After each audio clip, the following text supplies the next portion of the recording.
vou pedir para vocês. Eu não sou muito bom com esse recurso do chat. Às vezes eu não vejo, a pessoa pergunta, a pergunta dela vai... alguém falou que vai ser ótimo, que sempre volta, retorna para assistir esse análise de dúvida, ok, fico feliz que pelo menos um aluno goste.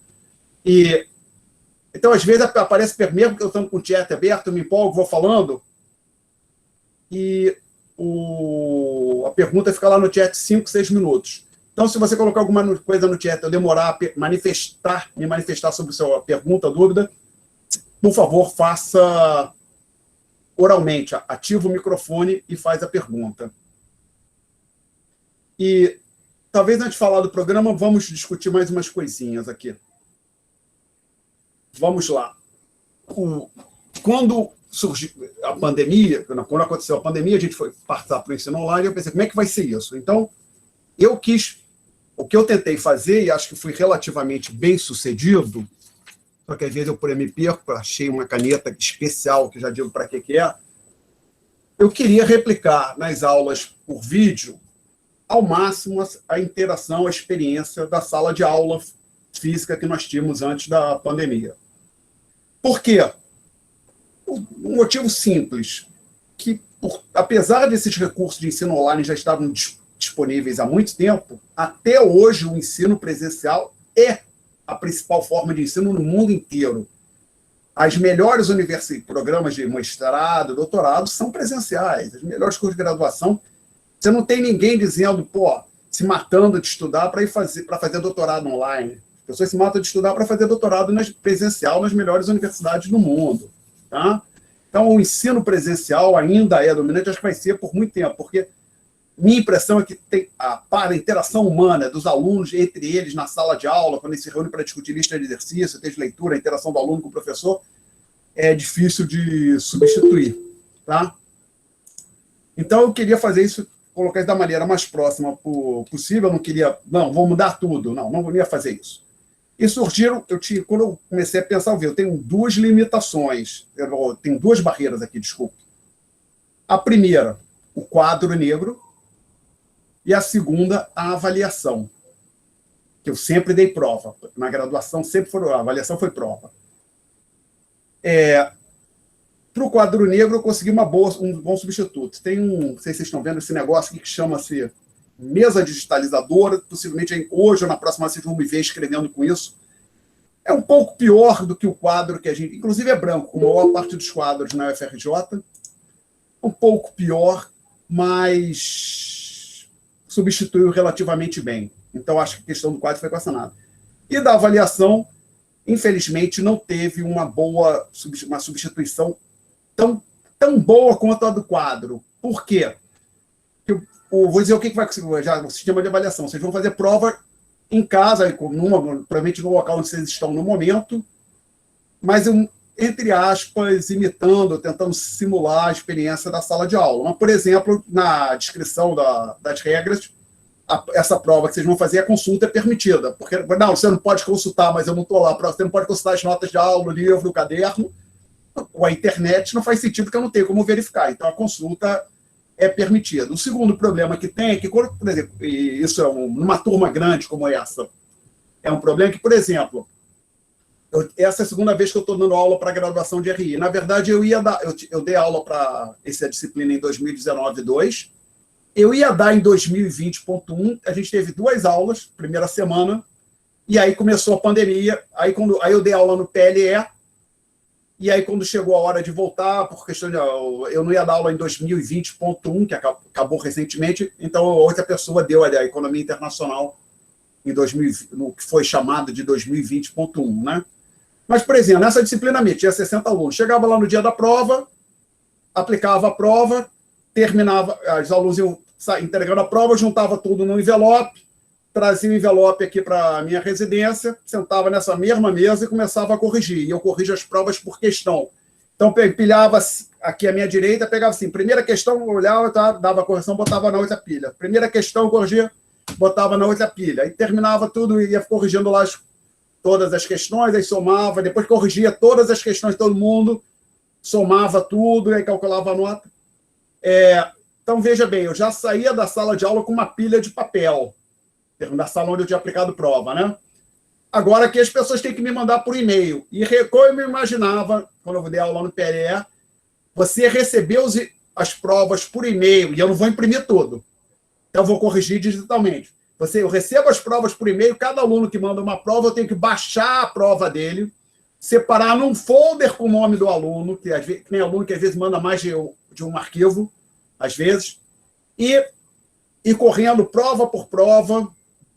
A correção é mais trabalhosa, bem mais trabalhosa do que no outro sistema. Então, eu tenho um substituto, que foi o que eu consegui bolar, e é o que a gente vai usar aqui nessa disciplina. Não é um substituto perfeito para o que a gente tinha, mas o fato é que é preciso ter avaliação. Encerrado esse período, primeiro, por diversos motivos, tem motivos não só esse burocrático, mas uma das coisas é que administrativo que tem que chegar lá no final do semestre, tem que preencher uma pauta de notas e atribuir notas uma nota para cada aluno. Então a gente precisa ter as avaliações, se não tiver nenhum outro motivo por isso. Há outros também que quando tem prova, aquilo força o aluno. Se o aluno já sabe que tem prova, ele vai se preparando, estudando, simplesmente não abandonando o curso, que as pessoas reagem aos incentivos. Tem numa turma de 60 alunos, como essa aqui, vamos ter, por exemplo, 5, talvez 10 alunos que vão se matar de estudar, não interessa o que eu faço, quais sejam as provas, o nível de cobrança. Tem 10 alunos, 5, que não vão estudar nada, não interessa o que o professor faça, não interessa se a aula é boa, ruim, se tem prova, se não tem prova. E tem ali um grupo, digamos, de 50, 40 alunos, que se você tiver prova, eles estudam um pouco mais. Se a prova for muito difícil, alguns estudam mais, outros estudam menos. Cada um reage. Então, acho que é importante para o grosso dos indivíduos, para a maior parte das pessoas, é importante que você tenha cobranças, avaliações regulares, inclusive para induzir a pessoa a estudar. Essa funciona, eu também sou suscetível a isso. Nada como pressão para me obrigar a fazer as coisas. Perguntas? Não? Então, agora vamos falar do programa propriamente dito. Então, como eu disse, a Maria Vitória, você chegou a aparecer pelo que eu vi, já tem ali há uns 3 minutos. A Maria Vitória está aqui também, não só no teatro. Você estava lá na primeira semana de 2000. Tá, ok. Obrigado, Maria Vitória, pelo seu comentário positivo. Agora, aí a Miliana colocou alguma coisa aí, desculpa, Miliana, realmente não entendi no chat. Vamos falar as ruas ou as duas, talvez, eu não sei. Vamos lá, gente, falar do programa agora. Então, o programa começa a primeira página, nome da disciplina, 2020.2, apesar de estarmos em 2021, meu nome, o meu website, o meu e-mail, que é ensino@alexbcunha.com. Por que você faz esse teatro aqui? É que se você coloca o e-mail direitinho, do jeito que os spammers, as pessoas que mandam spam, pegam esse e-mail, que eles têm um negócio chamado... Você sabe como é que funciona o Google, chamado Googlebot, o robô do Google. O Google tem uma máquina que vai varrendo a internet coletando informação. O pessoal que manda spam, os spammers, ele também tem os seus robôs que vão varrendo a internet procurando páginas que tenham informação de e-mail para ir criando banco de dados. Então, todo lugar, todo arquivo nesse PDF, que está no PDF ou no meu website, eu não coloco meu e-mail direto, eu coloco desse jeito, com esse código aqui. Então, como está dito ali, está claro, ensino@alexbcunha.com. Aí tem o website do curso, depois a gente fala do que tem nesse website. Vamos falar do programa propriamente dito. Objetivo: apresentar noções básicas da teoria macroeconômica para economias abertas, em particular do balanço de pagamentos, mercado de câmbio e do sistema monetário internacional. Perguntas até aqui? Então, lembrei de uma coisa que eu vi, por acaso, tem vários alunos com vídeo, uma coisa que possivelmente eu perdi, acho, não tenho do que eu perdi, apesar de ter alguns vídeos aqui, que quando você está dando aula no mundo mundo real, que nós tínhamos antes da pandemia, você está lá na frente falando, o professor ele vê todos os alunos. E às vezes você, pela expressão facial deles, vocês veem que eles não entenderam aquele ponto, que eles estão achando aquilo estranho. Isso se perdeu um pouco aqui.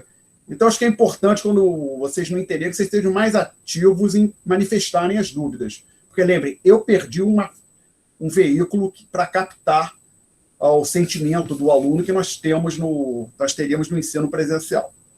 Dito isso, então, bom, agora, bibliografia. Utilizaremos o seguinte livro-texto durante uma parte do curso. É um manual do Menkel, este aqui, não é difícil de comprar, tem na Americana, no Mercado Livre, em outros cantos, mas nós vamos usar 6 capítulos que são mencionados aqui um pouquinho mais abaixo. Está dito ali, serão discutidos os capítulos 10, 11, 16, 17, 18 e 19. Depois eu falo o conteúdo de cada um rapidamente, quando eu falar da lista de tópicos e falar da comparação desse programa com o programa de quando eu dei em 2019-2, que eu planejava dar em 2020/1, no ensino presencial ainda. Então, para não haver dúvida, este aqui está mencionado, tradução da 6ª edição americana, é o livro, abre aspas, oficial, fecha aspas, da disciplina. Porém, esse livro, acho que na versão em inglês dos Estados Unidos, já está talvez na 9ª edição. A 8ª já houve, com certeza, que eu menciono aqui embaixo. Há outras edições por aí.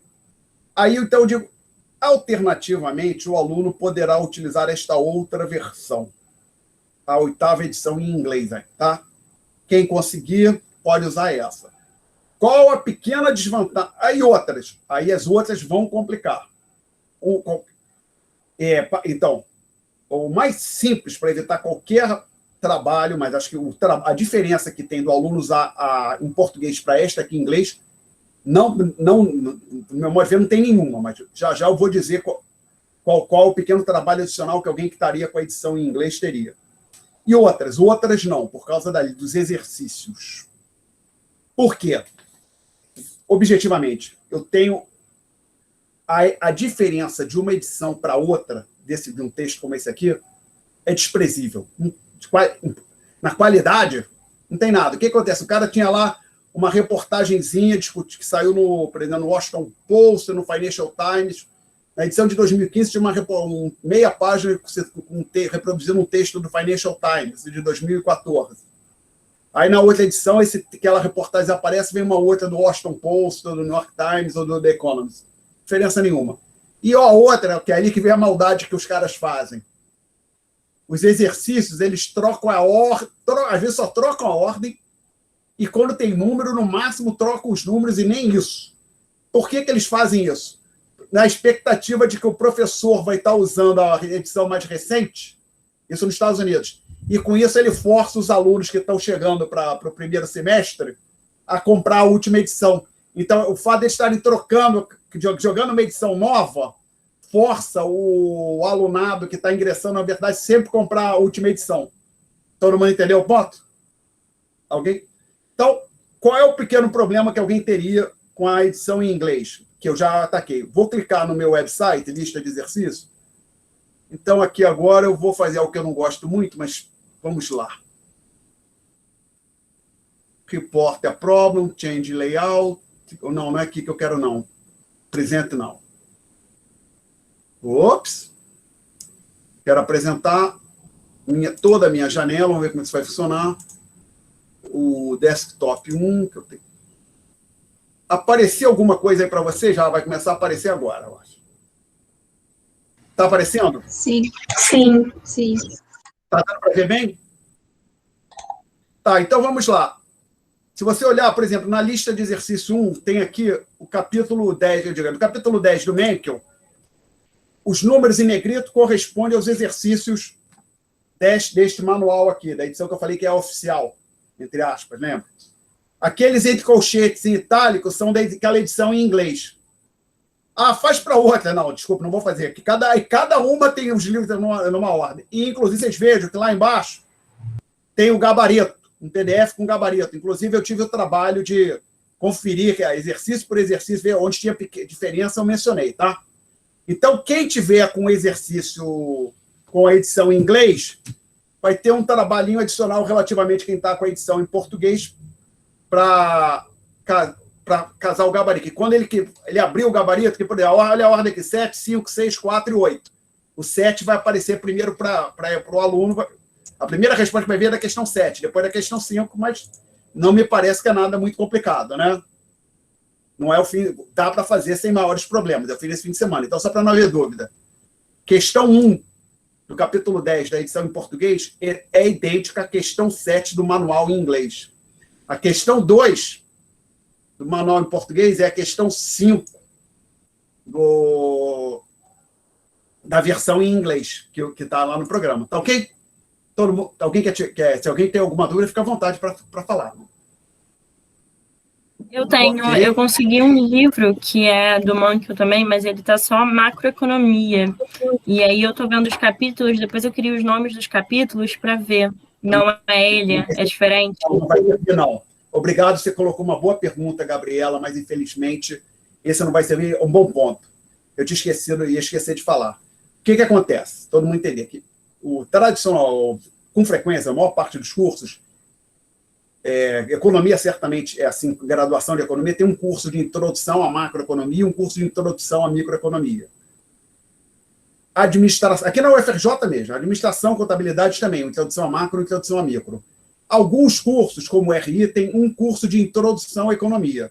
Então, o que o Mankell fez, na verdade? O Mankell escreveu um livro, que é o dobro deste aqui, que é de introdução a micro e introdução a macro. Então, tem um livro grande do Mankell, que, se não me falha a memória, o título é Introdução à Economia, que, na prática, tem esse livro e mais de introdução a micro, assim, como se você botasse um em cima do outro e fizesse um livro só, mas não foi que.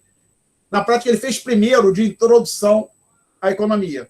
Feito o livro de introdução à economia, ele pegou o pedaço de macro, jogou num livro que é esse aqui, pegou o pedaço de micro, jogou em outro livro, que ele chamou de Introdução a Micro, tá legal? E, adicionalmente, ele pegou o livro grandão, pegou uns capítulos, juntou e diz que é um curso só que ele chama de economia, que seria para um curso de introdução, para quem só tem uma introdução à economia, que seria como curso de RI, ok? E aí vem o ponto. O livro de macroeconomia do Mankell não é nenhum desses. É mais avançado para quem está no segundo ano de economia. Então, que foi a pergunta, acho que não sei se foi da Maria Eduarda, ou uma aluna perguntou, o livro chamado Macroeconomia do Mankell não serve. Você pode usar, se você tiver o tal introdução à economia, às vezes com algum esforço você consegue fazer o casamento, mas ainda possivelmente você teria o problema das edições. Tá? O encerrado essa aula. Me lembra de quando a gente estiver encerrando a aula, quando eu falar, estou encerrando, você tinha um negócio, pode falar, a pessoa tinha uma coisa que queria falar sobre os livros, daí a gente fala no fim, tá legal? Ok? Tem mais uma coisa, mas aí não faz sentido, vamos avançar na discussão. Podem me lembrar, mas quando a gente vai encerrando aqui. Bom, aí eu digo que vão ser discutidos os capítulos 10, 11, 16, 17, 18 e 19. 6 capítulos, um livro, acho que 18. É o que dá para, o mais que vai dar para a gente cobrir aqui. Complementar, disponível no website do curso, a gente fala depois da bibliografia complementar. Você não precisa pegar a bibliografia complementar para fins de avaliação desta disciplina, tá certo? Eu não vou discutir a bibliografia complementar em sala, eu não vou cobrar em prova, não vou debater, nada disso. A bibliografia complementar está lá para ajudar o aluno que já está um pouco mais. Lembrando, que acho que vocês devem saber, este semestre é mais curto que o usual, infelizmente. Tá? E aí a gente entra no tópico 3, lista de tópicos, no item 3 do programa. O semestre é mais curto, eu cortei tinha 2 coisas, 2 itens, ou 3, na verdade. Se você for olhar o programa de 2019-2, ou que eu dei na primeira semana que do semestre acabou sendo cancelado, ou adiado, né, 2020.1. Como o semestre é mais curto, eu cortei aqueles 3.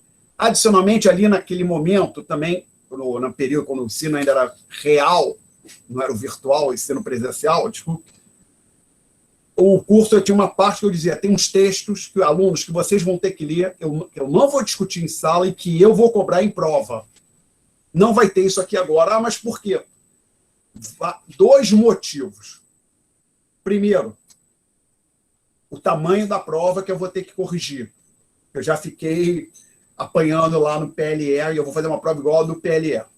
Segundo ponto é que agora, antigamente nós íamos para a universidade. Por exemplo, vocês podiam ir para a biblioteca. Um livro estava na biblioteca porque eu tinha doado 2 ou 3 exemplares para a biblioteca.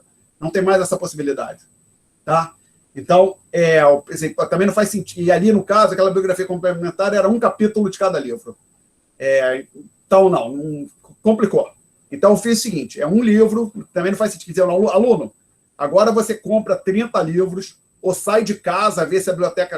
Imagina que a biblioteca da FJ esteja fechada, nem sei qual é a situação.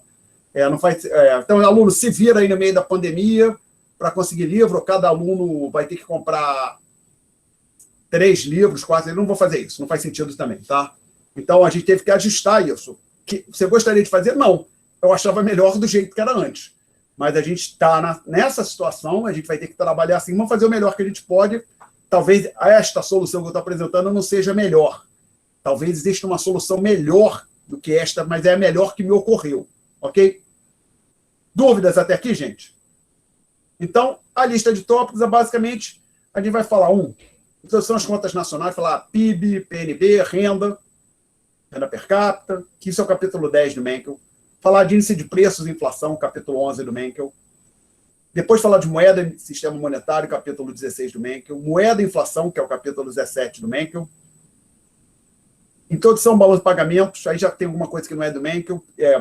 Acho que mas não faz muito sentido você dizer, porque ele é atrás dele, não faz sentido. Vai ser o Menkel, mais alguma coisa que eu vou dar em aula, capítulo 18. Aí depois uma introdução chamada um modelo macroeconômico simples, que tem no manual do Menkel, no capítulo 19. E depois 2 tópicos, onde a bibliografia, senhores, vai ser as notas de aula. Ok? A gente vai discutir, e aí ele vai estar fazendo coisa que o economista faz. Gráfico, desloca uma curva para a direita, para a esquerda. Eu ouvi um barulho, será que tem gente pedindo para entrar? Acho que não, né? Espero que não. Não, fui eu levantando a mão. Oi? Sim. Eu queria saber se... O barulhinho foi eu apertando o botão de levantar a mão.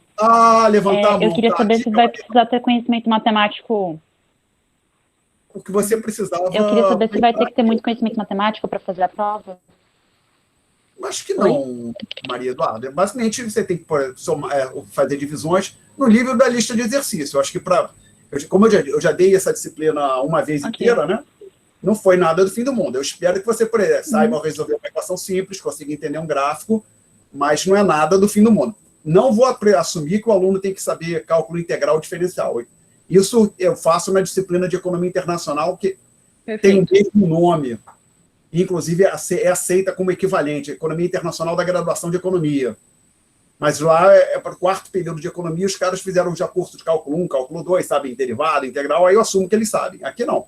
Aqui você precisa saber aquilo que você tinha que saber lá no final do ensino médio. Por exemplo, equação de 2º grau não tem. Acho que o que tem mais complicado são alguns gráficos.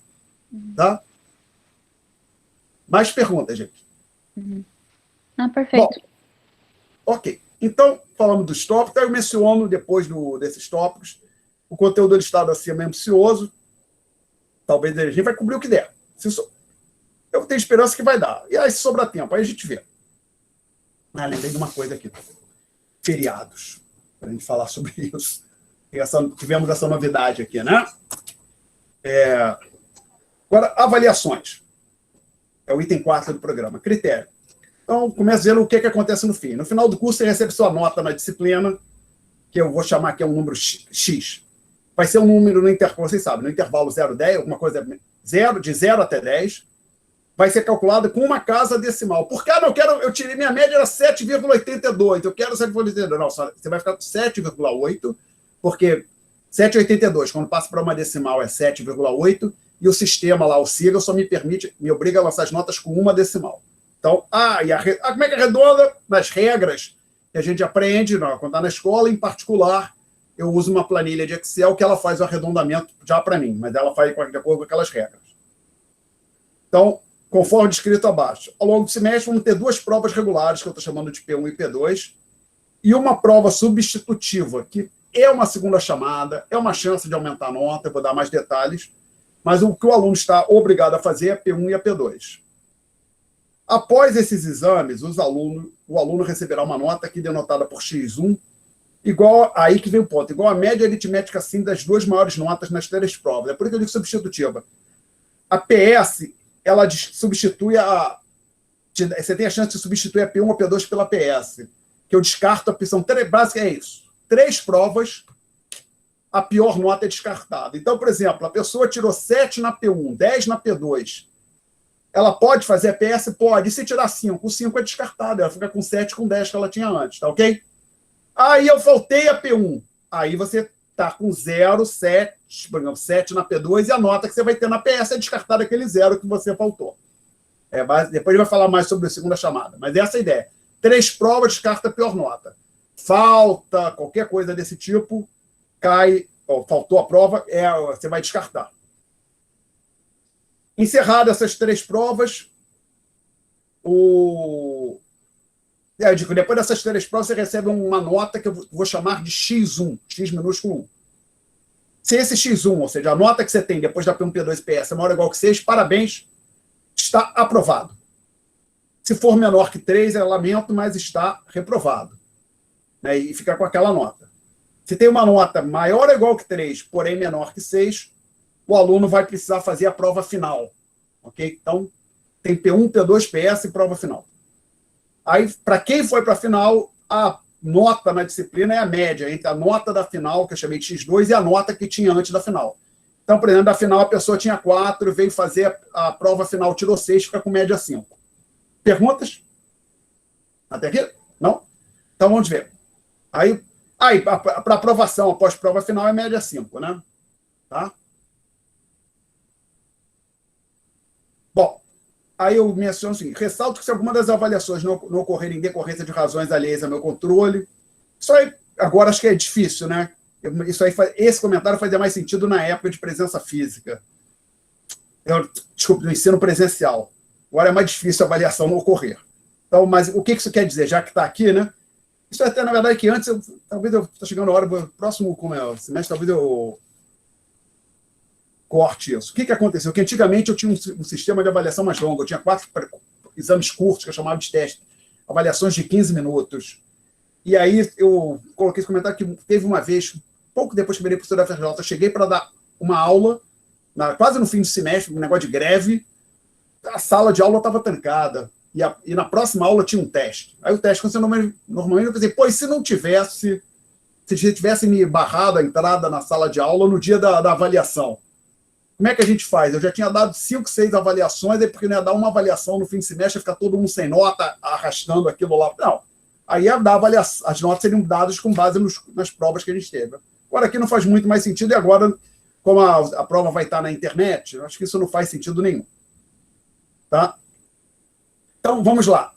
Desculpe, perguntas até aqui? Semana que vem vai ter aula, Maria Eduarda? Perguntou? Possivelmente. Me lembrem para falar dos feriados. Bom, datas. Primeira prova, dia 3 de maio, 18, que isso, agora não lembro se é a segunda, posso ver aqui só um minuto? Dia 3 de maio, eu acho que é uma segunda. 3 de maio, segunda-feira. 18h30, 19h10, uma prova de 40 minutos. É isso mesmo, tá? Já já a gente fala como é essa prova. P2, no dia 2 de junho, que é uma quarta-feira, 40 minutos de prova também. Prova substitutiva, dia 9 de junho, de 19 às 20 horas. 1 hora de prova substitutiva. Prova final, 12 de junho, de 13 às 14 horas. Pode? Eu tento que sim, já eu digo por quê. Aí eu menciono depois. Está tudo marcado, hein? Observe que a prova final está marcada para um sábado. Sim, eu não enganei, eu fiz isso mesmo. Se alguém quiser, não gostei, pode procurar a Secretaria do INID para protestar. Mas por que você fez isso? Gente, vamos lá, o semestre é curto. E se eu colocasse a prova final na quarta, e deixa eu olhar o calendário aqui.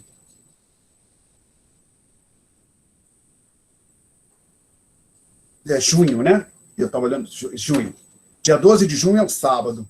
Se eu colocasse a prova final na quarta-feira, dia 9, a gente perderia, porque eu teria que ajustar a data das outras, antecipar as outras que já estão aqui marcadas. Nós perderíamos 2 aulas por conta disso. Mas por quê?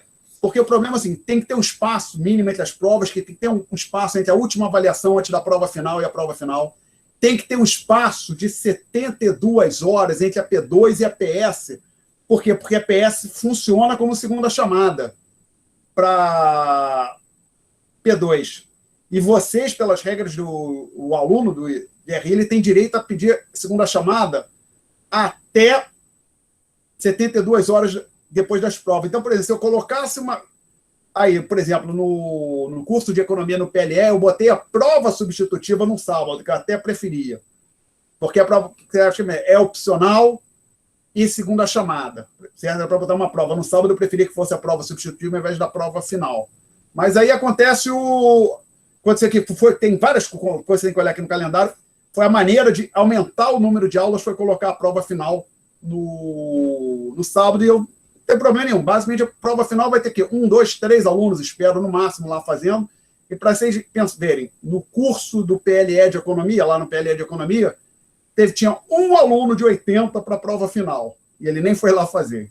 Então, eu espero que vocês tratem de liquidar a parada antes da prova final. Mas não faz sentido, se vai ter uma prova para 2, 3 alunos, você sacrificar 2 aulas. Não. Então, quem ficar na final está marcada já para o sábado, que é o último dia letivo do semestre, sábado 12 de junho. Perguntas até aqui? Aí,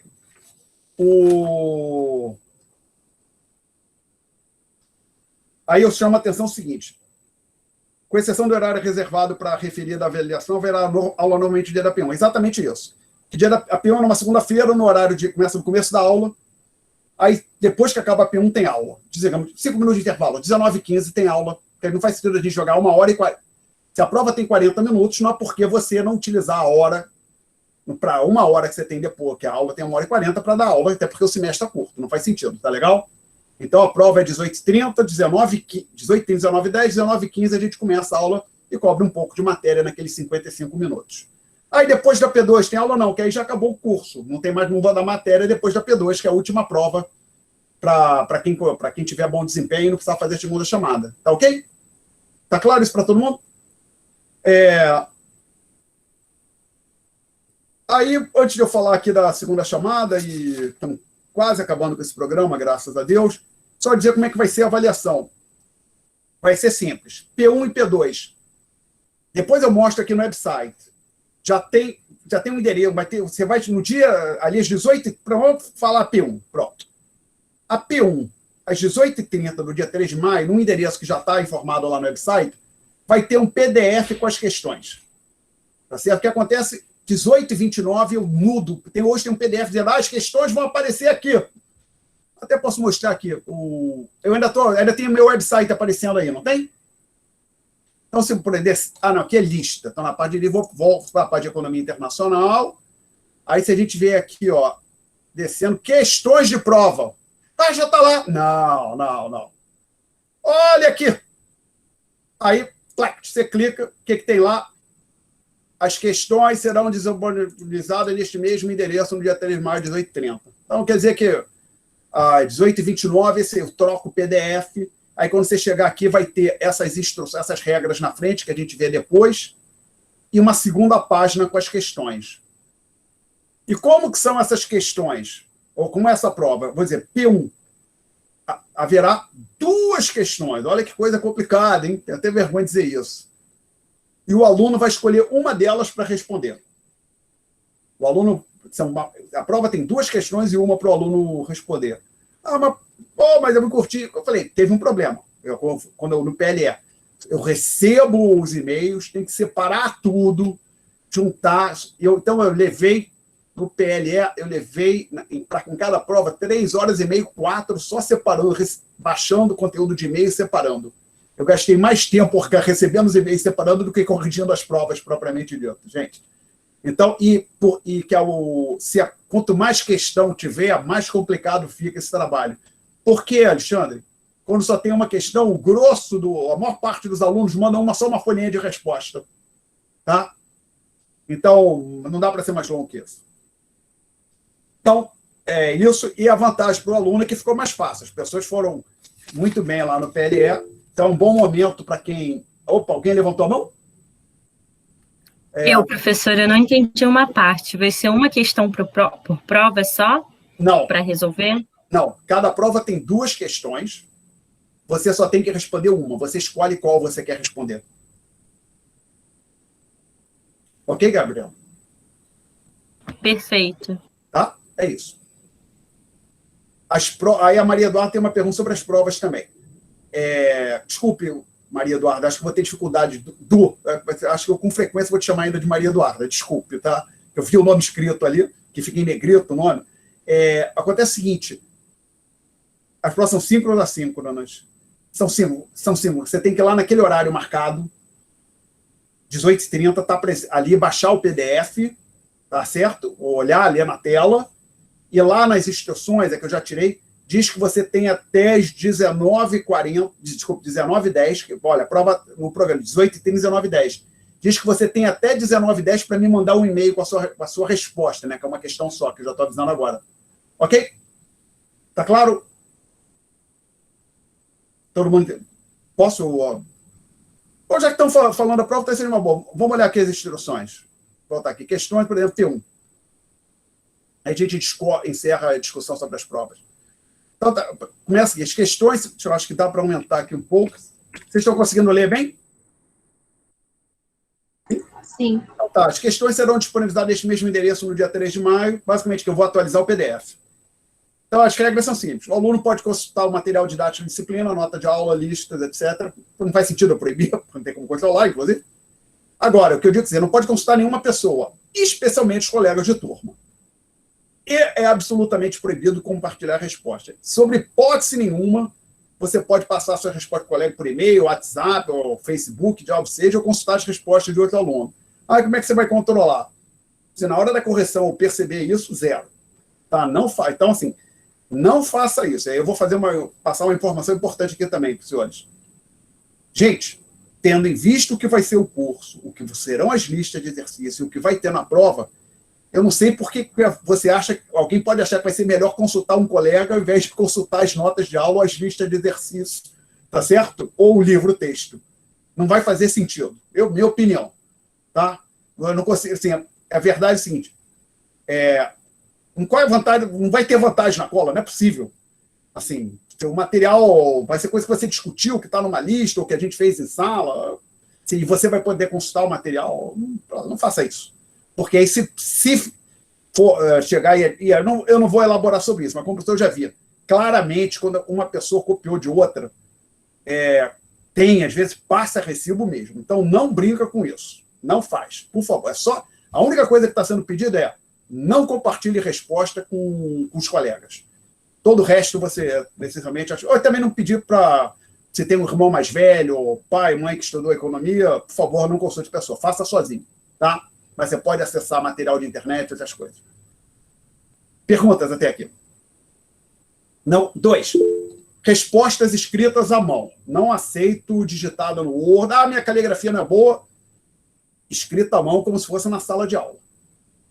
E aqui eu vou fazer um comentário. Pode ser lápis? Pode. Agora presta atenção que não está escrito aqui. Talvez vocês queiram deixar registrado. Eu vou fazer um comentário.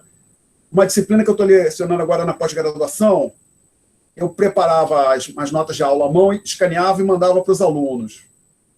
Nas primeiras que eu mandei, quando escaneado não estava boa, eu uso lapiseira, eu não gosto de escrever a caneta. Eu tinha que escrever, forçar, porque estava ficando claro, e me dei conta que a minha vida inteira eu usei grafite 2B. Não sei por que cargas d'água, em algum momento, há alguns anos, eu comprei grafite HB, que é aquele mais fraquinho, tinha esquecido que eu estava usando grafite HB. Então, não estou dizendo que você tem que usar 2B, não. A minha sugestão é a seguinte: antes da prova, uns dias antes da prova, se certifica que se você está usando, sei lá, lápis, caneta, papel, se o material a forma que você está escrevendo, quando você tirar foto ou escanear, vai ficar legível. Isso é porque me mandar um material que não está... compete ao aluno mandar um material legível. Então, faz um teste antes, tá? Item 3. Lembra lápis? Pode, porque não, você mandar escaneado algo a caneta, lápis é indiferente. Mas só tem que ficar legível, um lápis fraco não fica muito bom. Aí eu digo, após resolver as questões, o aluno deve digitar as suas respostas tirando fotos com o celular ou escaneando, do jeito que você achar melhor. Encerrada a digitalização, o aluno deve enviar o material digitalizado para esse e-mail que é listar. Ele não é o meu e-mail que eu botei no programa, não. É aquele que está ali, alexensino02@gmail.com. Por que se separa? Porque esse e-mail não recebe nada, está vazio. E aí, por exemplo, todo dia eu recebo 10 e-mails, por exemplo, em média. Na verdade, acho que mais. Aí no dia, imagina e-mail de aluno chegando com prova, misturando com e-mail regular, fica mais difícil separar. Então, entrando só naquele e-mail, fica separadinho lá e fica mais fácil eu separar e organizar. Ah, mas eu faço questão de mandar para o teu outro e-mail. Tudo bem, manda para o outro e-mail, manda para esse que eu estou colocando aqui com cópia para o outro, se isso for importante para você. Mas não mande para outro e-mail. Desculpe, não deixe de mandar para o endereço que eu estou informando ali, alexensino02@gmail.com. Tá? É fundamental que sua resposta seja enviada para aquele e-mail. Perguntas até aqui? Tá. O aluno deve enviar fotografias, ou seja, arquivos em formato como JPG, BMP, arquivos formais para fotografia, normais de fotografia. O meu scanner, o output dele, quando é foto, eu quero foto, é JPG. O meu celular também é JPG. Tá? Respostas enviadas no formato PDF não terão direito à revisão de prova. No PLE, muita gente mandou PDF, eu não me dei conta disso, aí passo. Por quê? Porque eu não vou imprimir, eu vou corrigir no computador, e é mais fácil para mim fazer marcação quando é foto. Então, já quer mandar no PDF, manda, mas que não tem direito à revisão de prova. Tá? Perguntas até aqui? Não? Outra. É importante. Cada aluno deve enviar um único e-mail. Por favor, não manda assim, professor, esse e-mail é minha primeira página, esse outro é minha segunda página. Não. Junta tudo. Se a sua resposta tem, por exemplo, 2 páginas, você manda as 2 páginas num único e-mail. Tá legal? Porque senão que basicamente você manda um e-mail, dali a 2, 3 minutos você manda outro, já aí dependendo do horário que no final, quando está estourando o limite, entre os 5, 10, a cada minuto entre 5 e 6 e-mails. Tá? Cada aluno deve enviar um único e-mail, porém esse e-mail... desculpa, isso eu já falei. Desculpa. 8. Cada e-mail deve ser enviado impreterivelmente até as 19 horas e 10 minutos do dia 3 de maio, que é o dia da prova. 40 minutos para tudo. E aí, vamos lá, você tem 40 minutos para tudo. O gerenciamento desse tempo é contigo. O que eu sugeri para os alunos do PLE, que eu estou sugerindo para vocês, é o seguinte: um pouco antes da prova, faz um teste de quanto tempo você precisa, por exemplo, para digitalizar 2 páginas, ou 3, não, 3. Suponho que 3 já seria muito longo, está fazendo uma conta pessimista. E me enviar o e-mail, digitalizar e enviar o e-mail. Por exemplo, se você gastou 5 minutos dessa simulação, assume que você precisa, por exemplo, de 8, 10, vamos dizer 10. E quando está no dia da prova, nervoso, vai demorar um pouco mais, né? Precisa de 10 minutos, então você tem meia hora para fazer a prova. Para responder uma pergunta, encerrada aquela meia hora, você vai correndo digitalizar. Tá ok? Alguém quer fazer alguma pergunta até aqui? Eu vou falar para você. Professor, eu queria saber... Fala, Edu. Alô? Pode falar. Eu queria saber o tamanho da questão, tipo, quanto que a gente tem que escrever em cada questão, mais ou menos. Aí vai Porque depender. eu, às vezes, me empolgo, tento escrever demais, aí não dá tempo, etc. Não, aí eu vou dizer o seguinte, vamos lá. Alguma coisa bem que todos nós conhecemos, aqui, história brasileira. Se eu fizesse uma pergunta sobre a independência brasileira, proclamação da independência, eu não vejo ponto. A princípio, não seria para o aluno, falando de história, a proclamação da independência, não vejo porque o aluno falar da primeira Constituição, a Constituição monarca que o Dom Pedro I escreveu. Está claro, marido? Está claro para todo mundo? Normalmente, sim. O que eu quero é que o aluno responda a minha pergunta. Tá? E esse tempo que está aqui para as questões que eu coloco usualmente é muito mais do que o necessário. Tá certo? O aluno que tiver muito afiado, ele resolve aquela pergunta sem muita correria, em 20 minutos, ele escreve, lê, revê, faz uma correção, uma aprimora, tá legal? Não precisa ficar, não. Ele, por exemplo, ele falou aqui, vocês no curso que vocês fazem, quando falaram de curva de oferta e curva de demanda, né? Não falar? Curva de oferta e curva de demanda? Se eu tivesse pedido para... Discuta com as suas palavras o conceito de curva de oferta. Era para falar de curva de oferta, não seria para falar de curva de demanda. Não coloca demanda ali, não, se eu falei de curva de oferta, tá legal? Eu prefiro assim. Por que você quer? Na verdade, é o seguinte, na vida real, por exemplo, eu não consigo entender isso. É coisa do Brasil. Muitas coisas não só em outros lugares do mundo, mas, por exemplo, as pessoas dizem, falaram, eu não duvido, que a sentença do então juiz Sérgio Moro, que condenou o ex-presidente Lula, tinha lá 200 páginas. Uau, 200 páginas. Quem é que vai ler isso? O que é isso? Uma coisa assim, para mim, eu não entendo. Aí, aquele foi chamado Ação Penal 470, que era o julgamento do mensalão Supremo Tribunal Federal com Joaquim Barbosa em 2012, isso já tem quase 10 anos, né? 9 anos. Falaram que chamava o acordo, que é o documento que contém todas as discussões, que é a decisão da Suprema Corte. O chamado, ou seja, a decisão, o conjunto das decisões, com voto de juiz, não sei o quê, tudo que dizia a respeito à decisão do Supremo Tribunal Federal sobre aquela ação penal, que tinha, sei lá, 30 pessoas sendo julgadas, sei lá quantas, já não é um negócio grande, realmente, que tinha 40 mil páginas. Uau, 40 mil páginas. Assim, sobre decisão da Suprema Corte Americana, são 5, 10 páginas. Assim, eu não consigo entender por isso, assim, essa coisa. Então, sai falando. Inclusive, acontece no mundo real, quando você vai lidar com. Você vai apresentar um pedido no seu local de trabalho, fazer uma proposta, você tem que mandar um e-mail, 5, 10 linhas, ou encaminhar um memorando, onde você consiga passar a sua mensagem naquele pequeno espaço.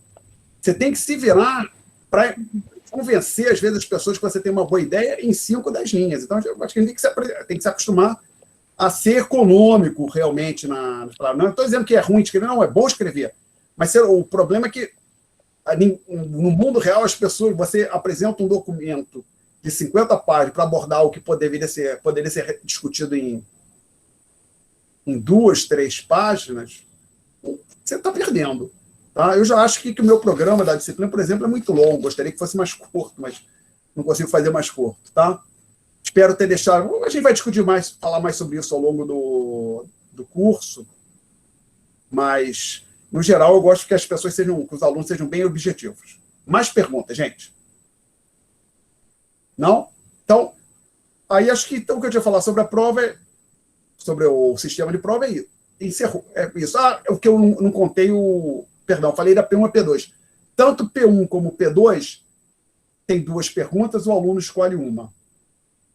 A PS e a prova final, não. Tem 2 perguntas, o aluno tem que responder as 2. Inclusive, é mais longo por isso. Tá? Tem 1 hora. A prova substitutiva e a prova final tem 1 hora. As outras 2 têm 40 minutos. Tá ok? É mais longa, ultimamente, porque, efetivamente, o aluno tem que trabalhar um pouco mais na prova substitutiva e na prova final. Mas o esquema é o mesmo. O aluno vai estar em casa ou em algum outro local da escolha dele, vai ver um PDF, vai poder escrever, aí tem que digitar, converter para uma foto e me mandar por e-mail. Perguntas até aqui, gente? Não? Não, então a gente vai em frente. Falamos da prova. Então... Oi. Não teria como estender um pouquinho, não, o tempo da prova para realizar? Não, Lívia, eu gostaria de manter assim, mas não vai, eu posso te garantir que não tem por que achar que não vai ser suficiente. Normalmente eu não erro, nunca aconteceu de eu errar. Eu sempre morro de medo que eu chegue com uma prova e ela seja muito longa. Isso nunca aconteceu. Na verdade, minhas provas são mais curtas. Eu erro na outra direção. Tá? Então, aí... por que uma mais longa? Aí ia começar a ficar mais complicado. Eu ia ter que adicionar... Aí, se eu estender a P1, por exemplo, a P2, eu tenho que mexer na PS, na prova... Na outra prova, eu preferia manter desse jeito. Tá? Mas aí eu também, para dizer mais uma coisa, faz parte aqui também do processo de aprendizado a pessoa se acostumar a gerenciar o tempo e trabalhar. Sei não, que é ruim ficar com pressão. Sim, é ruim, tem pressão, mas é para todo mundo. Aí tem que aprender a lidar com essa situação. Tá? Mas isso eu posso dizer para todos vocês. Normalmente, desculpe, nunca aconteceu comigo, já estou dando aula há muito tempo, mais de 20 anos, na verdade, contando o tempo que eu antes de fazer doutorado, que eu dei aula antes de fazer doutorado, durante doutorado, então já tem mais de 20 anos. Nunca aconteceu de uma prova minha ficar, digamos, 80% da turma ainda está fazendo a prova no minuto final. O que acontece é que quando chega ali naquele minuto final, numa turma de 40, tem no máximo 2, 3 alunos. Tá? Quando o normal é que quando encerra o tempo, todo mundo já acabou, tem 2, 3 só numa turma de 40. Ok? Pergunta, gente. Eu quero perguntar um negócio, Alexandre, por favor. Pode falar. Sobre a construção da resposta na prova, especificamente. O que você espera? Uma construção teórico-conceitual, uma análise um pouco mais gráfica, com cálculos, enfim. Olha, Yuri, depende do que for a pergunta. Assim, o modelo vai ser a lista de exercício, provavelmente, para vocês. E as de exercício tem lá o que chama um gabarito sintético. Vai dar para você ter uma ideia do que precisa ser feito, tá certo? Aí, algumas questões envolvem gráfico, outras não. Tá? Aí depende do que está sendo perguntado. Acho que mas, como eu disse, se, por exemplo, a questão estiver falando em curva de fazer o curso de economia, eu falasse curva de demanda, era para, se eu colocasse assim, explique com as suas próprias palavras o conceito de curva de demanda. E aí, essa é uma questão bem aberta, no sentido que eu deixo ao aluno muito espaço para ele pensar. Normalmente eu não gosto muito de fazer esse tipo de pergunta, não, mas me ocorreu esse exemplo aqui. É o tipo de pergunta que normalmente eu prefiro não fazer, porque senão, quando uma coisa assim, muito aberta, o aluno atira para tudo que é lado. Eu prefiro uma coisa assim para, basicamente, não, eu vou perguntar alguma coisa que caiu numa lista de exercícios. Aí o aluno tem lá como modelo as respostas. Eu digo, gabarito para mim já é sintético, não é a resposta completa. Então, o aluno tem lá um gabarito sintético, onde ele pode ver o que eu espero em cada questão. Tá? Aí acho que isso vai ficando mais claro ao longo do curso. Ok? Beleza. E aí, aproveitando, a construção da pergunta na prova, ela é muito baseada nos exercícios que você vai disponibilizar para a gente? Sim. Sim. Então, é um bom ponto, isso não foi falado, o aluno tem que pensar assim, o que eu preciso fazer? Uma boa pergunta. Suponha que você se perguntasse assim, o que eu preciso fazer para ter nota alta no curso do Alexandre? Eu te respondo aqui agora. Você precisa ler... e, por exemplo, se você olhar a lista de tópicos, os tópicos 1 a 6, cada um tem um capítulo do Mencken. Então é importante você ler, além de estudar o que foi feito em sala e fazer a lista de exercícios correspondente. Tem uma lista para cada tópico, tá? Você também leia o livro, o capítulo correspondente do livro. Para os outros dois, os tópicos 7 e 8, é só as notas de aula e a lista de exercícios. Então, assim, a primeira coisa, item 1, é certificar que você entendeu o que foi feito em sala, a discussão nas notas de aula. 2, fazer a lista de exercício associada. 3, ler o capítulo. E, na verdade, acho que é melhor ler o capítulo antes de fazer a lista, evidentemente, né? A lista, a leitura do livro-texto te ajuda para resolver a lista de exercício. Tá? No tópico 7 e 8 não tem nenhuma leitura associada. Perguntas? Aproveitando também, perdão, Pode falar. para falar da resposta especificamente. Você comentou que gosta de respostas bastante sintéticas. E aí, para aproveitar... Só uma coisa. Objetivo. O meu gabarito é sintético. Eu chamo gabarito sintético, eu não apresento a resposta completa, necessariamente. Tá? Mas eu digo, cara, eu não quero o aluno comendo palavra, ou usando a abreviação que usa aí no WhatsApp, o porquê vira pequeno, não, nada disso. Eu digo objetiva. Então, se eu perguntei sobre curva de demanda, a resposta é sobre a curva de demanda. Falar sobre a curva de oferta possivelmente não agregaria nada. Pode falar, Yuri, desculpa. Não, sim. Não, eu digo sintético no sentido assertivo mesmo. E aí eu queria te perguntar se a nossa resposta ela tem que ser muito baseada no modelo que você coloca como gabarito também, até para a gente se basear e tal. Tem que ser. Às vezes, em prova, eu pergunto, por favor, digo assim, utilize o modelo discutido tal, tem um nome o modelo. Por exemplo, em macroeconomia, para o curso de economia, então tal de SLM. Utilize o modelo ISLM. Ou se eu tivesse dado o curso, eu tivesse falado, queria falar alguma coisa, discuta por exemplo, o efeito de em inglês é bad weather, em português como é que a gente diria? De um efeito climatológico adverso sobre o preço do café. Então, a resposta seria, utilize o modelo de oferta e demanda discutido em sala, no livro-texto, para discutir os efeitos de um efeito climatológico adverso sobre o mercado de café. Tá certo? Então, eu estou dizendo, eu quero aquele gráficozinho com demanda e oferta. Tá ok? Às vezes, assim, é aquilo. Ah, não, que eu fiz isso aqui, eu li essa coisa num outro livro, num outro curso que eu fiz. Não, não serve, não. Eu quero desse aqui, porque está lá no manual do MEC, ou que a gente discutiu em sala. Tá? Ah, mas é bom saber o outro, na outra disciplina, ou avaliação do outro professor. Eu estou aqui avaliando pelo que a gente está aprendendo aqui. Respondi, Yuri? Sim, brigadão, viu? Alguém quer fazer mais perguntas? Então, a gente segue avançando aqui no glorioso programa. Isso demora muito tempo, isso é chato. Então, vamos lá. Segunda chamada, lá no final da página 1, quase. O aluno que faltar somente a P1 ou a P2 deverá fazer a PS. Tá? Como diz, descarte de nota. Então, assim, minha sugestão para todo mundo. Faz o possível e o impossível para fazer a P1 ou a P2. Aí, se está satisfeito com a sua nota, você não faz a PS. Ou se quiser melhorar, você pode fazer a PS. Tá? Mas não diz, hoje não vou fazer a P1 porque não estudei, não. Melhor vir fazer a P1. Tá? Aí tem o ponto aqui. O aluno que faltar... Veja bem, o texto do item não é claro. Faltar somente a P1 ou somente a P2. Tá? E quem faltar as duas? Aí tem um comentário. O aluno que faltar ambas, P1 e P2, não poderá fazer a PS. Ao invés disso, ele fará 2 exames de segunda chamada no dia da PS. Porém, o direito de fazer esses 2 exames deverá ser requerido por escrito na Secretaria Acadêmica do IRID. Inclusive, se você perdeu a P1 e não quer ter problema, você vai ter que pedir por escrito. Que se eu perdi a P1 e cadê azar, perdi a P2? Aí chega, não, que agora que eu perdi a P2, é que eu lembro que eu perdi a P1, preciso pedir a segunda chamada da P1, para só aquele prazo de 72 horas. Tá? Então, para não dar... Aí, basicamente, quem perdeu as 2 provas tem que ter pedido a segunda chamada de ambas para ter a segunda chamada. Tá? Sendo que... E aí você, bem claro nisso. Veja bem o que eu estou dizendo, gente. A gente tem P1, P2 e PS. Eu tenho a firme expectativa que o aluno dessa disciplina vai fazer 2 dessas 3 avaliações. Ou fez a P1 ou a P2, ou faz P1 e PS. Mas assim, não, eu quero fazer 2 outras... Está complicando muito. Então, a expectativa é que o aluno da disciplina consiga fazer 2 das 3 avaliações. Tá?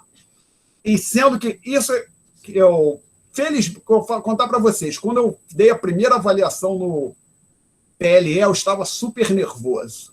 Eu nunca tinha feito isso, né? Sempre dei a avaliação, chegava na sala de aula com um pacote de prova, distribuía, recolhia, ia embora. Funcionou bem, não teve problema. Eu pensei, não, vai ter um bando de aluno dizendo que a internet caiu, não sei o quê. Cada um funcionou, não teve problema. Mas então, inclusive, assim, esse descarte daqui, ele envolve, inclusive, problemas de conectividade. Na hora de mandar ali, minha internet caiu. Tem EPS, gente. Então, assim, é importante também para o dia, para P1 e P2, tá com tudo em cima. Inclusive, por exemplo, quem tem o celular também tem um plano, no meio, até no pré-pago, né? Eu usava celular pré-pago até recentemente. No pré-pago você pode usar a internet, você pode acessar a internet no pré-pago, né? Mas, por exemplo, no pré-pago que eu tinha um limite de banda, né? Se eu usasse eu acessasse a internet com um pré-pago de manhã cedo e navegasse muito canto, rapidamente ele comia a minha banda e eu não podia usar, só podia usar no dia seguinte. Então, guarda a sua banda do pré-pago, que se seu Wi-Fi cair em casa, para usar o Wi-Fi o plano da operadora no pré-pago no dia da prova. Então, particularmente para quem não mora sozinho, tem pai, mãe, irmão, pessoas com quem você está, olha, por favor, no dia da prova, você deixa seu celular também comigo, que se o meu falhar, eu tenho aqui um recurso. Tipo uma coisa que eu certamente pediria a pai, mãe, irmão, sem problema nenhum. Tá? Pergunta, gente. Bom,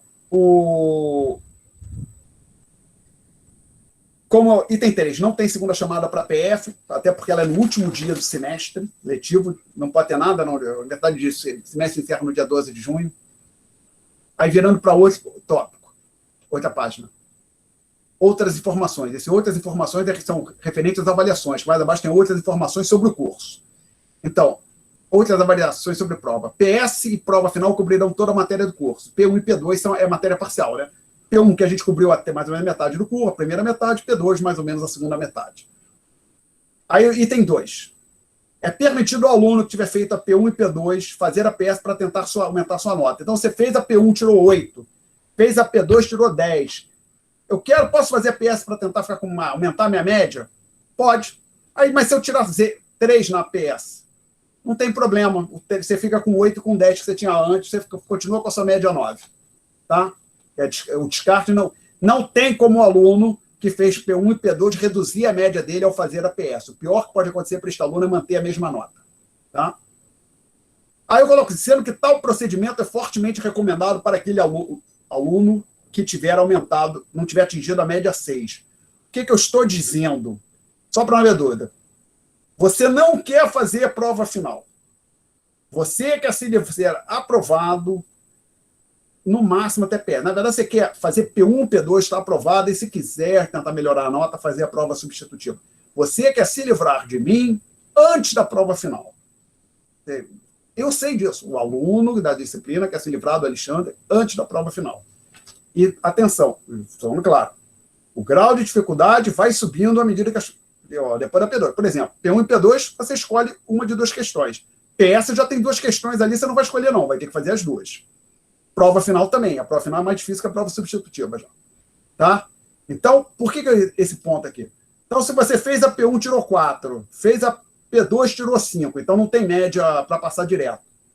Vem fazer a PS, às vezes você consegue passar, ou pelo menos, o pior que pode acontecer, se você fez P1, P2 e não tem média, e fizer a PS, é ficar na mesma situação que você estava antes da PS, com a mesma média. Porque ou você pode até, por exemplo, tinha tirado 4, 5, aí vem fazer a PS e tira 5,5. Você descarta o 4, troca o 4 pelo 5,5, sua nota aumentou. Então aí dependeu, você tinha tirado 4, 5, vem fazer a PS e tira 7. Aí você já passa direto, né? 7 mais 5, 12, divide por 2, 6, e 6 é a média para passar sem prova final, tá? Então, se você, depois de P1 e P2, você ficou em prova final, vem fazer a PS, é no seu melhor interesse. Isso está claro para todo mundo? Ok. Aí vem esse item 3, é meio chato, mas tem que falar, exceto pelos casos de ausência, um aluno que receber nota 0 na P1 ou na P2 não poderá fazer a PS. O que isso quer dizer, Alexandre? Isso quer dizer, colocando, está escrito, isso quer dizer o seguinte, alguém que foi pego colando 0 não é descartado. Não se descarta 0 decorrente de cola. É isso que está querendo dizer. Se todo mundo entendeu ou querem que eu explique um pouco mais? Está claro isso? Eu quero dizer assim, você faltou a P1, ficou com 0, esse 0 é descartado quando você fizer a PS. Mas se acontecer alguma coisa errada, por compartilhamento de resposta, aí o 0 não é descartado, não. Ele fica mesmo. No sentido que você não vou te dar chance de fazer a PS. Mas por quê? Como é que isso surgiu aí? Infelizmente, já aconteceu, mas há muito tempo, isso. Tinha no mesmo sistema, 3 provas, descartava a pior nota, teve gente que foi pega colando na primeira prova, a nota foi descartada e fez a substitutiva, e na prática não teve efeito nenhum. E começou a acontecer com uma frequência elevada. Aí eu criei essa regra. Começou tipo assim, a cada ano acontecia uma vez, não é possível. Aí criei a regra, acabou. Infelizmente, as pessoas são criativas. Elas acham buracos nas regras, né? Ok, perguntas? Alexandre, tá, aí vamos supor que a pessoa ali, foi comprovado que a pessoa colou, não vai poder fazer a substitutiva, mas aí o que ela faz? Ela tranca a disciplina, tenta outro semestre ou ela ainda tem direito à prova final? Desde que ela tenha média, ela tem direito à prova final.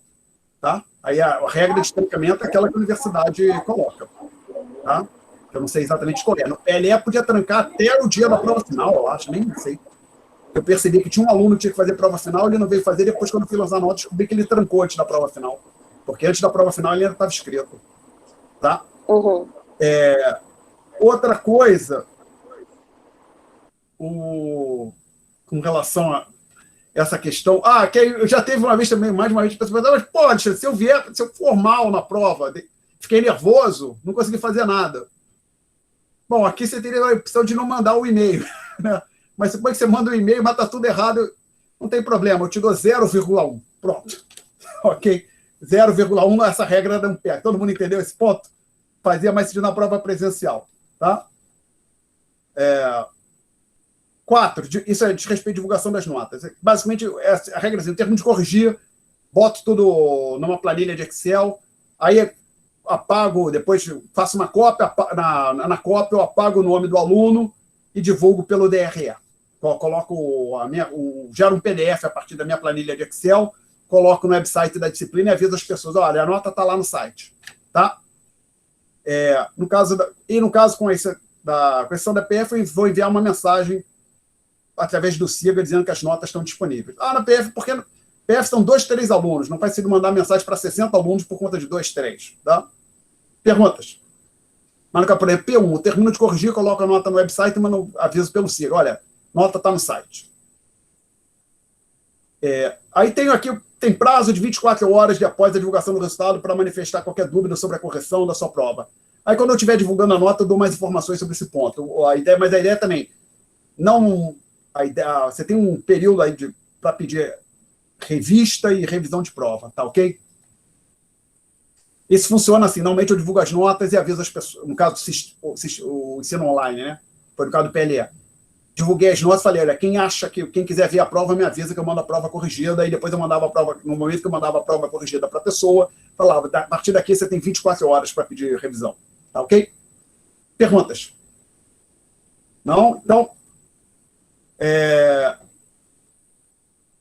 isso aqui não faz sentido. A ideia é a seguinte, o curso acaba na última, as atividades de ensino, né, acabam no último encontro antes da P2. Uma vez eu dei aula no primeiro semestre, os alunos ficaram, os calouros, surpreendidíssimos que não tinha recuperação, reforço, aula extra para preparar para a PF. Não tem nada disso, tá? E tudo que tem para dizer sobre a prova, o que eu estou falando agora já está no website do curso, que é exatamente o que estamos discutindo aqui. Perguntas? Então, essa coisa chata de avaliação a gente terminou de falar. Então, esse programa está levando quase todo o nosso tempo, infelizmente, muito longo isso. Gostei que fosse mais curto. Tem alguma folha específica para fazer? Não, o que você quiser, Maria Eduarda. Eu sugiro o papel em branco, se você preferir pautado, pode ser pautado também, como você preferir. Como eu disse, toma cuidado, faz um teste, 2, 3 dias antes, para ver se a combinação, entre aspas, essa combinação da sua caneta e lápis com aquele papel funciona bem. É isso. Não precisa, Milena, não precisa caneta. Você vai mandar uma foto, pode ser lápis, desde que o lapiseira, o grafite, né, fique legível. Presença e pontualidade. Agora, desculpa, outras informações. Presença e pontualidade são obrigatórias nas aulas e mais atividade dessa disciplina, ou seja, isso aqui, na medida do possível, é como um curso presencial. Eventuais prejuízos decorrentes.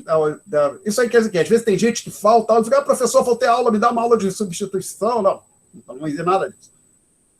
Então, disponível um conjunto do website, um conjunto de notas de aula, precisa ter esse material para as aulas, isso também, período presencial. No caso, você tem que ter esse material em mãos quando a gente estiver usando o curso.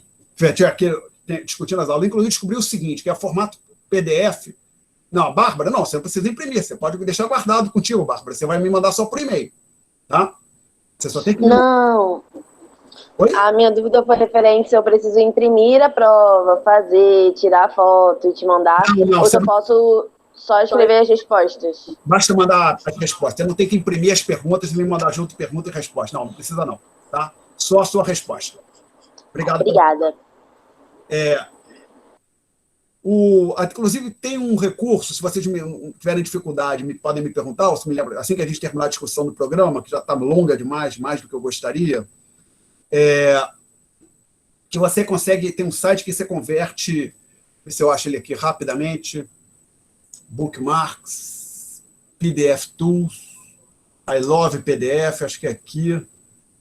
Olha esse site aqui, que legal. Tio Alexandre ensinando tudo para o aluno.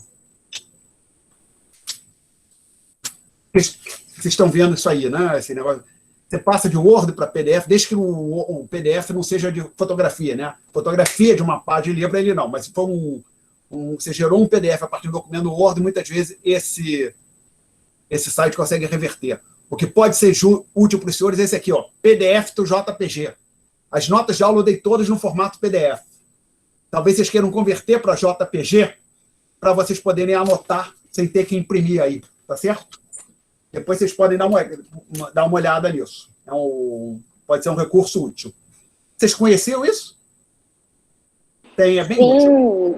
Uso esse site. Alguns conheciam e outros... Já há um tempo, muito bom. Tá.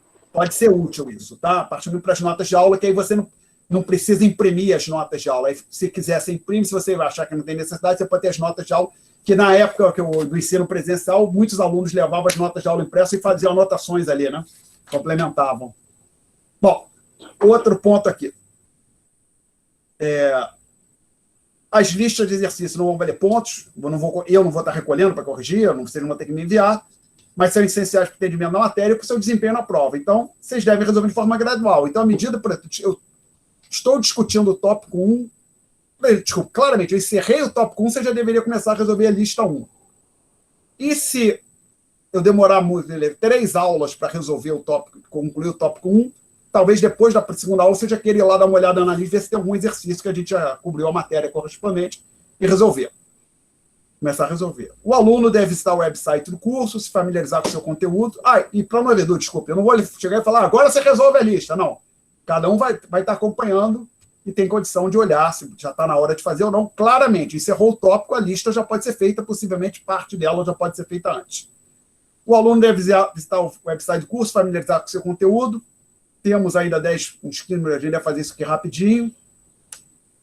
E se tudo correr como planejado, as aulas da disciplina vão ser gravadas e disponibilizadas no YouTube. Depende, então, eu botei para gravar, depende do Google, tá? Não prometo que vai estar no YouTube, porque se der algum erro, já vi gente aí reclamando que não gravou, que não mandou, que alguma coisa aconteceu, mas no que depender de mim, eu vou gravar e colocar no YouTube. Perguntas? Não? Professor, Oi, essa fala. lista de exercício tem gabarito? Como a gente vai saber se fez certo? Tem um gabarito curto lá embaixo. Lá embaixo tem... Deixa eu ver se eu acho aqui. Peraí, voltar aqui. Não, quero aqui. Voltar aqui. Listas de exercício. Está aparecendo para vocês aí o website? Sim. Gabaritos. Clicar. Lista 1. Lista 2. Tá? Pode ter algum erro no gabarito, aí se tiver alguma dúvida, convém me perguntar, evidentemente. Mesmo que você ou porque não entendeu, ou porque você acha que tem um erro no gabarito, tá?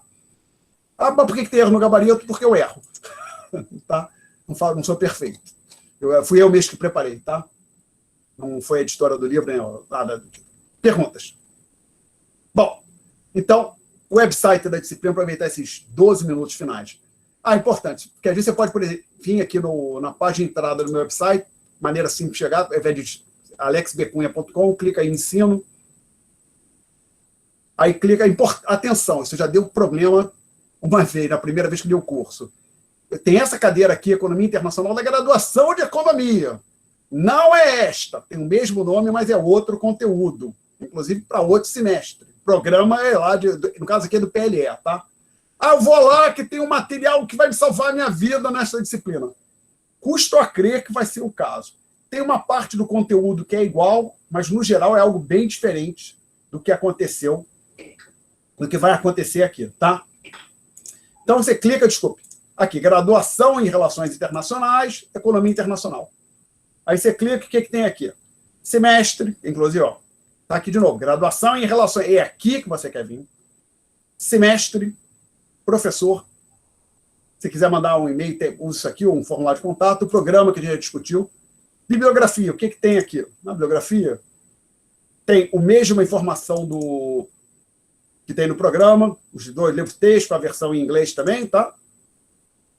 A bibliografia complementar, para quem quiser ler alguma coisa, eu recomendo fortemente, porque isso antes era obrigatório e eu cobrava em prova. Não exatamente isso, mas tinha coisas desse tipo.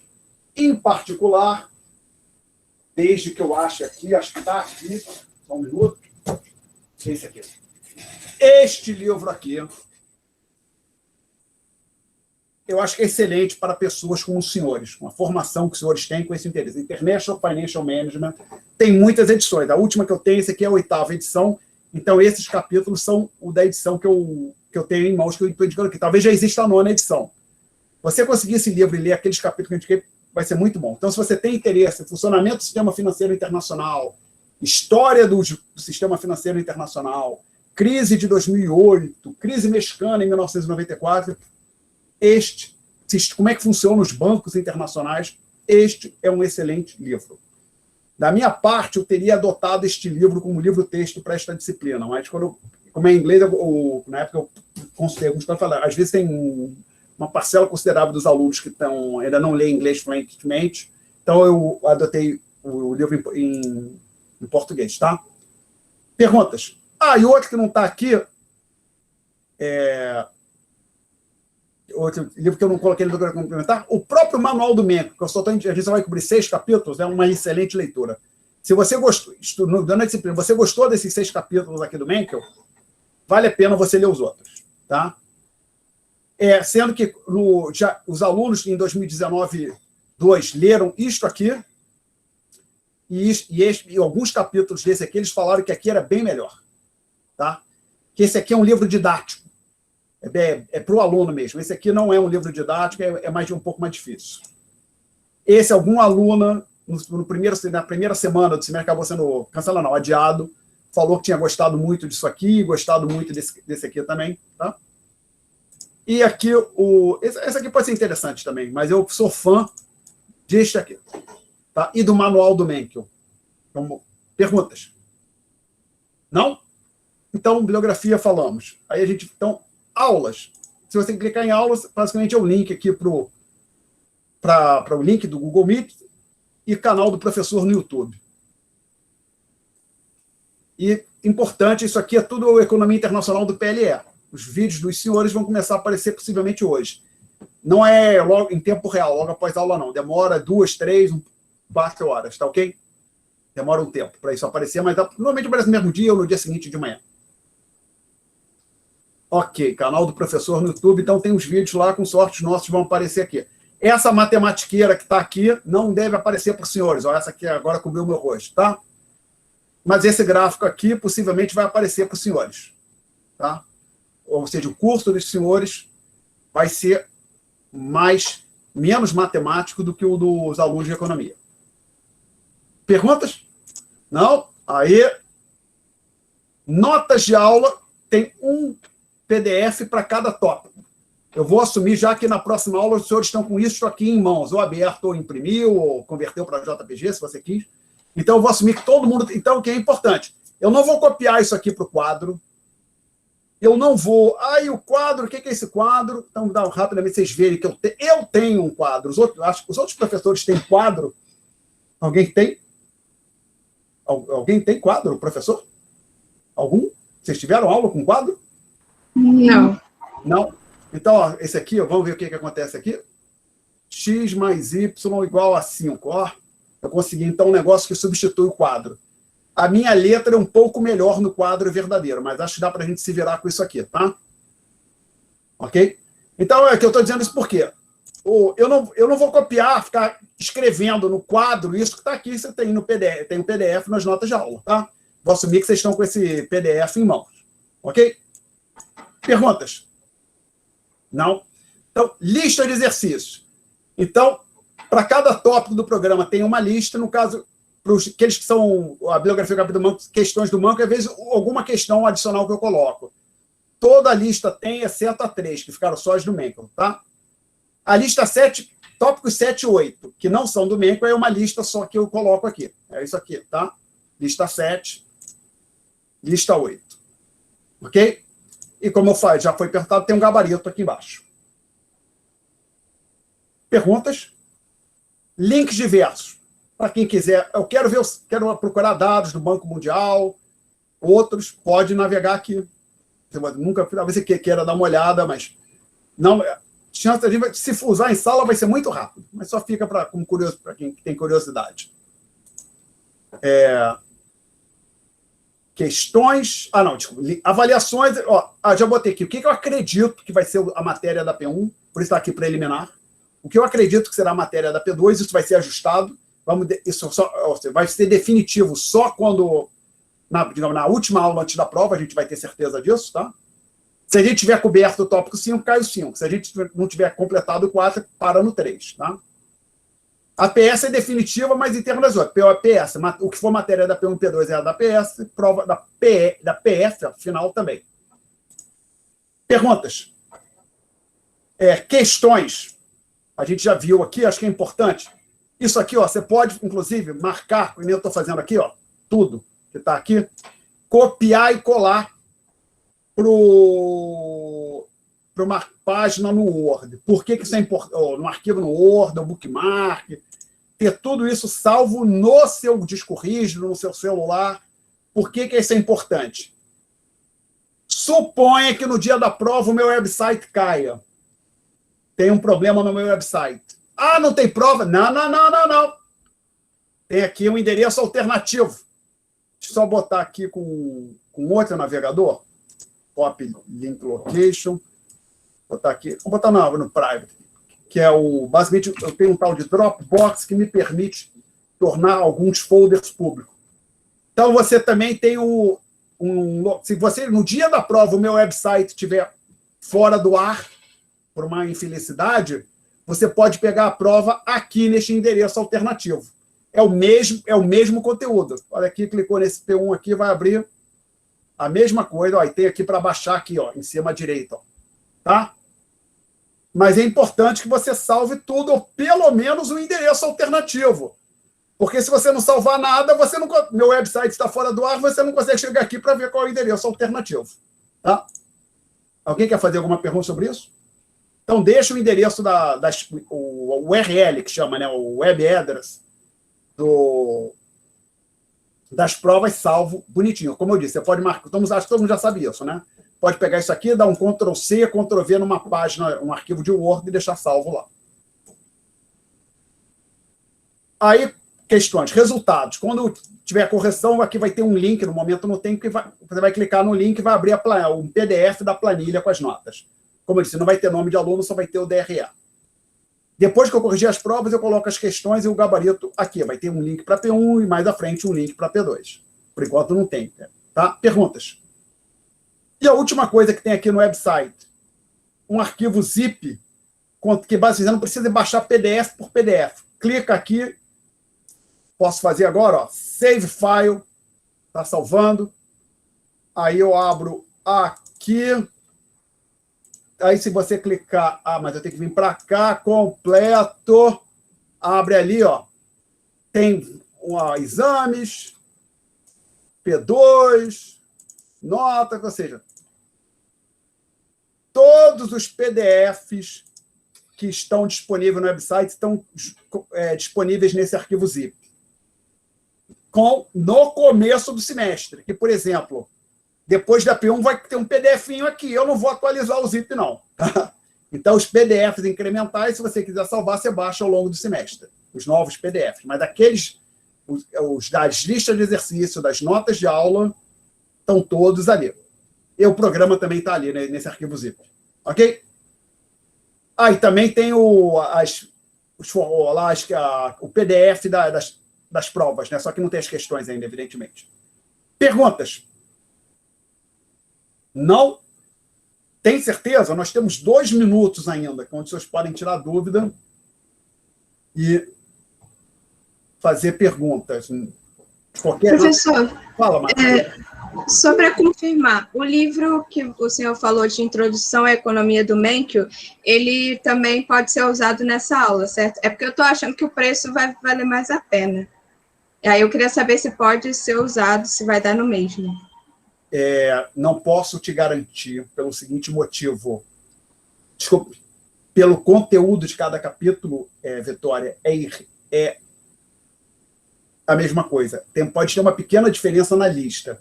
E eu nem tenho esse que você está falando, tá? Eu te peço desculpas. Então, minha sugestão, para evitar problema, se você vai compra este aqui. Agora, é só fazer um comentário. Então, vamos lá. Vocês não fujam, por favor. Só quero, no momento aqui, interromper. Vou interromper a gravação, tá? Stop agora. Mas, professor, se você